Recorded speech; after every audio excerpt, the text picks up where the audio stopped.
Come on in, pull up a chair, and take a load off because today I'll be reviewing and paging through Devil at the Dreaming Palace, which is for second edition Pathfinder from Paizo Inc. So, is this adventure an exciting first chapter of an all new adventure path that you best not sleep on picking up? Or does this adventure simply send you and your players dozing off into the land of Nod? You're going to find out right after this.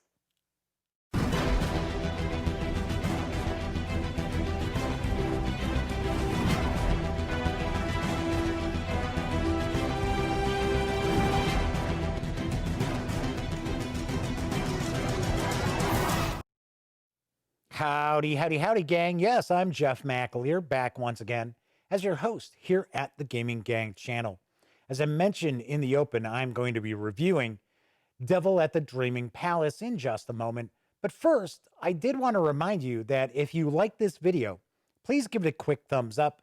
Subscribe to the Gaming Gang channel if you haven't already. And if you do subscribe, don't forget, ring that notification bell, because not only will it let you know when I upload videos such as this, it'll also inform you when my live stream, The Daily Dope, airs Monday through Thursday nights right here on YouTube as I bring you the latest in tabletop gaming news.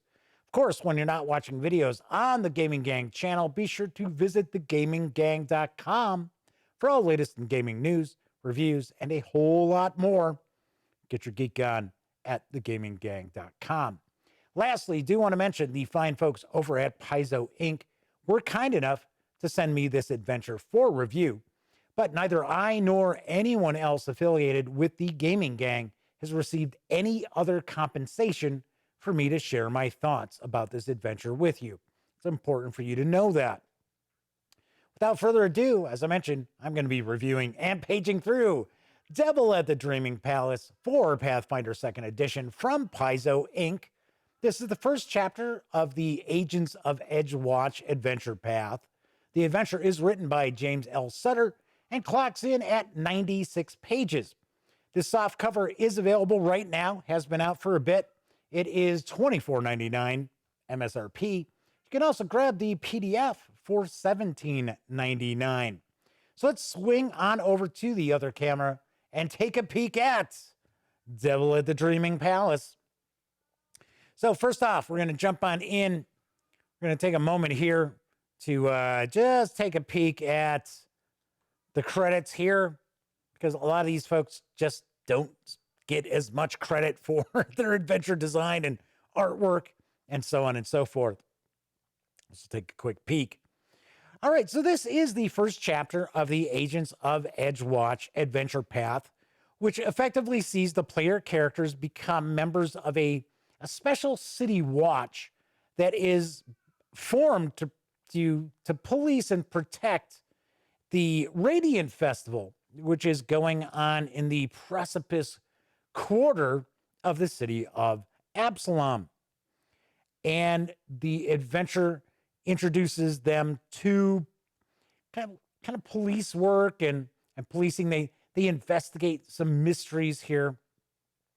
And I will kind of go through and discuss each of the chapters. There's 4 major chapters taking place in Devil at the Dreaming Palace.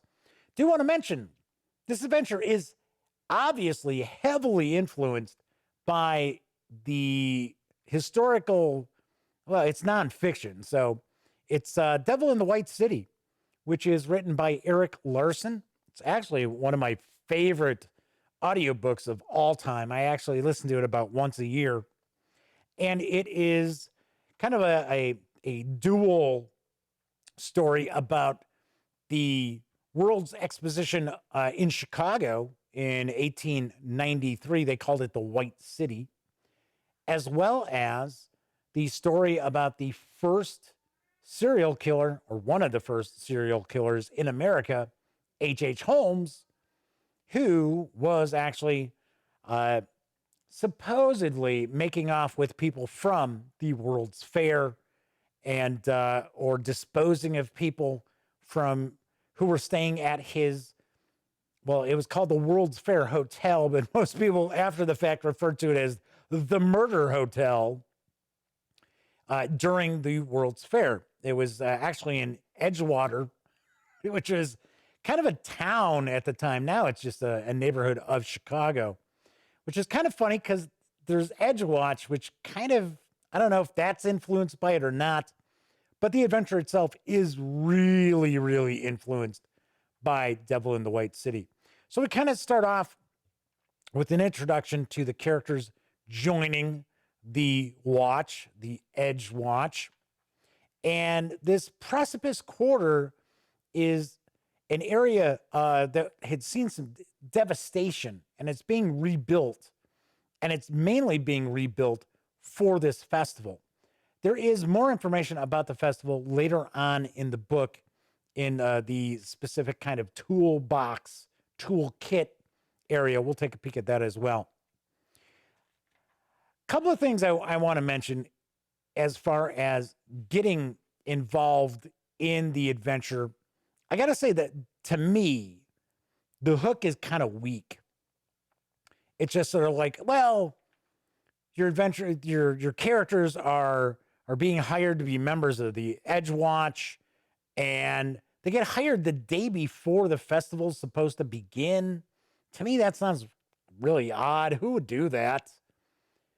So here's an idea that I'm going to float out here, and I'm taking a different approach to this adventure review than I do with most of my adventure reviews. I'm actually going to talk a little bit about how you can utilize some other products out there from other game companies to maybe boost up some of what's going on in Devil at the Dreaming Palace. That said, I'm not trying to take away anything from this adventure module. I am just saying that, to me, I think you could really get a lot out of this if you utilize a few different things. So as an example here, I'm going to mention the beginner set for Warhammer Fantasy Roleplay 4th Edition. The starting adventure actually has kind of a similar premise where the player characters are actually forced into being members of the City Watch. And there's all these different encounters that involve them in the City Watch. I think that would really, really flesh this out extremely well. Not to say that this doesn't stand on its own, but to me, I would personally sit there and actually introduce the characters. So essentially what happens is they're visiting the city, right? So they would be visiting Absalom.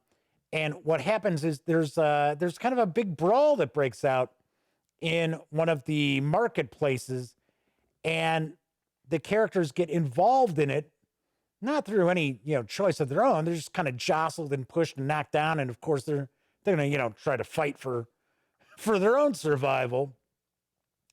And they're brought in before the judge, and the judge sentenced them to service as part of the City Watch to pay off damages and stuff like that. I think that's a fantastic idea. I think that's a fantastic idea to kick off the adventure. Start off with a nice bit of combat, although hopefully non-lethal combat. You want to get that through your players' heads. And I think that would work really, really nicely. I would also point out, I would not have the player characters being hired the day before the festival begins. I would actually have them being hired maybe 2-3 weeks before. Then you can use some of those extra encounters I was talking about, kind of give them more of a flavor about the actual festival itself and how, things are being completed, being built. Because one of the chapters here in this adventure is regarding an area that is under construction. And that seems kind of odd that they would be opening the festival and still having major areas under construction. Granted, that really did happen with the World's Fair, but it was very, very minor. So anyway, so one of the aspects I get a kick out of is one of the first things that the player characters have to take care of is that There's Panic at the Zoo. It's not really a zoo. It's more kind of like a traveling show with Rusty the Rust Monster. So a lot of these creatures have gotten loose, and the player characters need to round them up. And some of these creatures are very dangerous and have killed citizens, and others probably don't want to kill. So I would, with this aspect of the Panic at the Zoo, I would really try to play up not as much combat. I don't want to kind of run through where it's like everything is a fight, especially with the star of this traveling show, Rusty, because he's like the main attraction. And there is a reason why these creatures have gone on the rampage, and it's not their fault. So that is the first chapter. Then the player characters learn about some missing persons, some missing attendees, or just folks from the festival have disappeared. So they're led to the Dragonfly Pagoda, which is the location that's still under construction. And what they'll encounter here, and I'm trying to stay as spoiler free as I possibly can for the review, because I don't want to just ruin every encounter. But they actually go there, and there is a violent work dispute going on. These folks have hired kobolds from the Undercity to help finish the construction, to finish the building of the pagoda. And these kobolds found out that they're being paid way less than the humans and other workers there. So they're violently striking. And they're not all of the same faction as well. So I actually found this chapter pretty interesting. I do like it. Once again, I would play this off, try to have some combat, but try to have it where the player characters are more trying to negotiate a settlement, negotiate peace. And I think that would be really, really interesting, which is kind of what the flavor of this chapter is. It is trying to point the player characters towards some possibly non-violent conclusions, although there is some fighting going on because some of the kobolds are simply raring for a fight. So from that chapter, the player characters learn that they might be able to get some more information about these missing people if they visit this like planar speakeasy that they can only arrive by traveling into the Undercity, which is the shadowy kind of it's like the underworld beneath the city of Absalon. So it's all these tunnels and natural caverns and things like that. So we had a bit of a map, and this is kind of a bit of a dungeon crawl through this area here. Some kind of cool NPCs. And I do actually like the speakeasy. I do think that's kind of cool. There are some patrons that the player characters are going to interact with. I would really play up kind of the weirdness of the speakeasy as opposed to just kind of playing it off as like just a regular old tavern. Just happens to be on a different plane, which will lead the player characters to the Murder Hotel.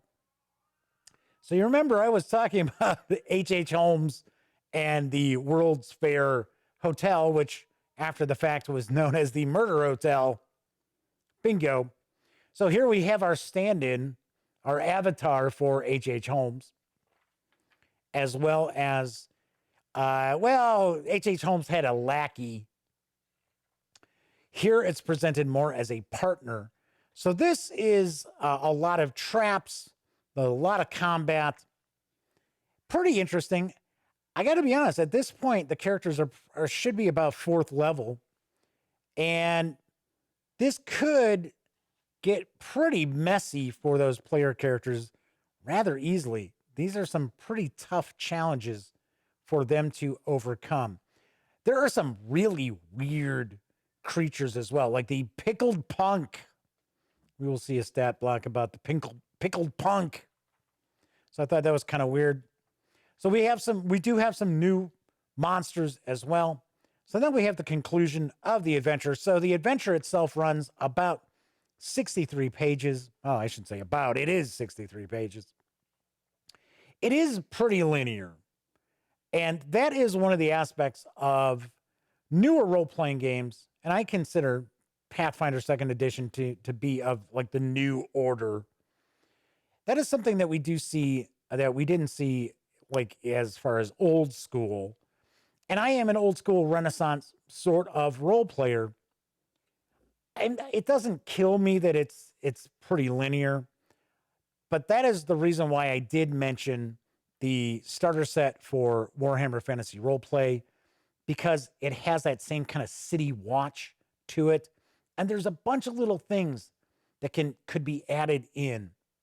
So it's not just, well, it's suddenly your first day on the Edgewatch, and you're going to go take care of the creatures that have gotten loose from the traveling show. And then from there, you're automatically going to go visit the pagoda. When, of course, once you've rested up and regained your hit points and spells and that. Oh, and then from there, you're going to the Undercity. And wow, from there, you're going right to the Murder Hotel. Once again, with downtime for healing in that.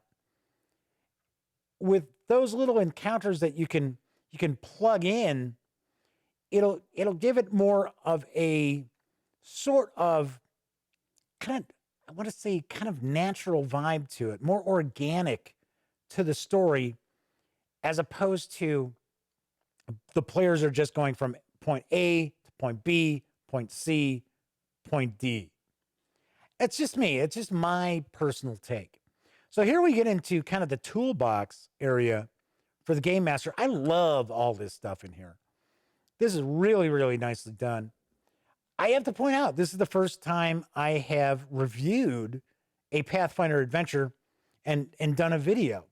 We do have a few Pathfinder adventure reviews that Sammy did, but those are written reviews. So I really enjoyed this. I thought this was very cool.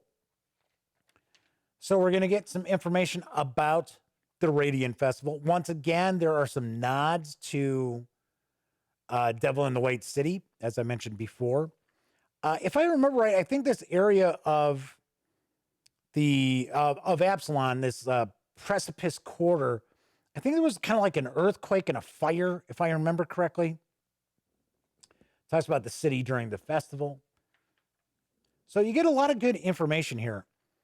I have not taken a peek at the other 2 chapters that I've received from Paizo as far as this adventure goes. I kind of get the impression, I do believe almost all of it is going to take place in the city of Absalom.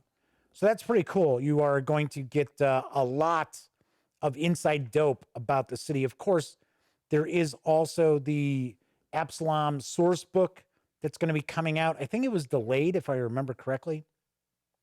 So here's our adventure toolbox. We got some advice for the game masters, summary of the campaign. I also have the impression that each of these adventures are really inspired by books and films. So, Assault on Hunting Lodge 7. Wonder if anybody can tell me what that reminds them of, an old John Carpenter movie. Let me know in the comments. So one of the aspects that I really do like about this first chapter is we start getting into a lot of non-lethal gear. Because remember, the player characters are part of a city watch. It's the Edgewatch. Sure, they might have to crack some skulls to bring some criminals in, but they're not going to be killing everyone because if somebody's being picked up for like being a pickpocket or something along those lines, you wouldn't just kill them. You would bring them in to face justice. So another aspect too is that the player characters do receive a cut of like what the criminals they bring in might have on them, as long as it couldn't be like returned to somebody. Like if somebody's stolen a purse or something like that, of course that would be returned to the victim. So we get some criminal contraband. We get some new monsters or creatures. We got a little bit of a bestiary here. Then we get a big write-up about Grospek Lavaris, or I should say Lavarsus, who is the commander of the Edgewatch. Then Kindred Pratchett is our stand-in for H.H. Holmes. And Relso is kind of Pratchett's partner in crime. So plays a much bigger role than the assistant to H.H. Holmes did in real life. And that is it. Then we get what's coming out. Well, it's already out now. I was going to say what was coming out at the time. And we get some ads for Pathfinder. And then we get, I thought this is cool. So we get this almost like a newspaper.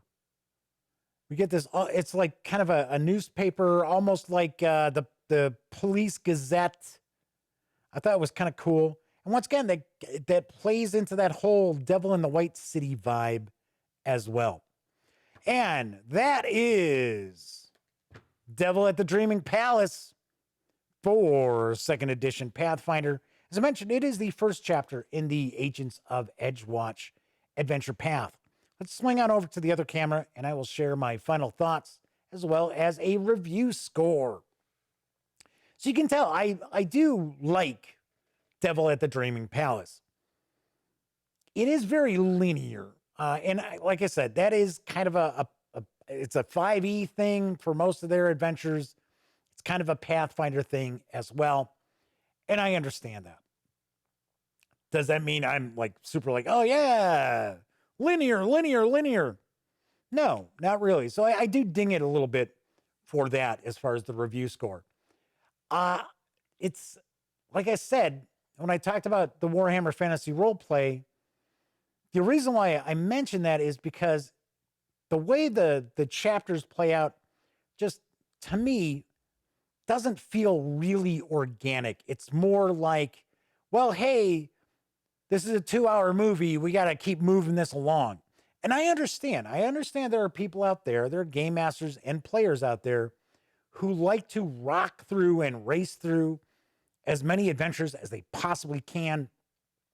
A lot of adventure paths, because they start off with brand new characters, and by the end of the adventure path, the characters are very powerful, and then a new adventure path comes out, and it's on to creating new characters, and I get that. I'm also the sort of game master where I like to really create memorable sessions. So I might not be looking to rock through this adventure path as quickly as I possibly can. I really want my players to remember their experience playing through any of my adventures or campaigns or what have you. That's why I threw out the starter set for Warhammer Fantasy Roleplay, because it has such the adventure in it is so similar as far as being members of a city watch, and it's got some pretty good hooks as far as being introduced. I'm not telling you have to go buy it. I just floated that out there. It's a little different approach to doing some of my adventure reviews, because in my opinion, most game masters out there, we have loads and loads of products from all these other companies, and there's nothing wrong with cribbing something from something else to add to your adventure. Completely allowable. I like the adventure toolbox section. I do like this adventure. Even if you ran it as written, I do like it. Is it fantastic? No, but then again, once it's just the first chapter, it's just getting you started. I will mention that a lot of fantasy role-playing games kind of task like first level characters with kind of the same sort of thing all the time. This does not fall into that trap, so I did appreciate that quite a bit. All in all, I think it's a pretty cool first chapter to Agents of Edgewatch. I'm looking forward to diving in as soon as I can into the second chapter. I know these have been out for a little bit. I apologize. But anyway, I would say on a scale of 1 to 10, I certainly give Devil at the Dreaming Palace a very solid 7.5 out of 10. I definitely think it's worth picking up, especially if you're a big fan of big festivals and murder mysteries and city adventures, because I really do get the feeling that Agents of Edgewatch is going to be very city-centric. All right, that's it for this time out. Once again, let me remind you, if you like this video, please give it a quick thumbs up. Subscribe to the Gaming Gang channel if you haven't. If you do, be sure to ring that notification bell, because it'll not only let you know when I upload videos such as this, it'll also tell you when my live stream, The Daily Dope, airs Monday through Thursday nights right here on YouTube, as I bring you the latest in tabletop gaming news. Of course, when you're not watching videos on the Gaming Gang channel, be sure to visit thegaminggang.com for all latest in gaming news, reviews, and a whole lot more. All right, that is it for this time out, as I tend to be wrapping up my videos during this never-ending pandemic. Let me once again say I really do hope you're being smart and staying safe. I'll see you next time.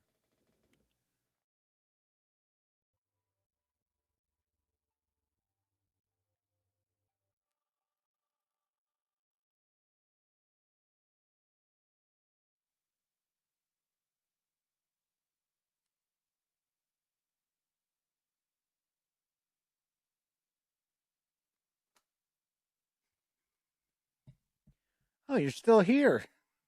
Well, once again, thank you very much for watching this video. And of course, if you'd like to subscribe to the Gaming Gang channel, click right here.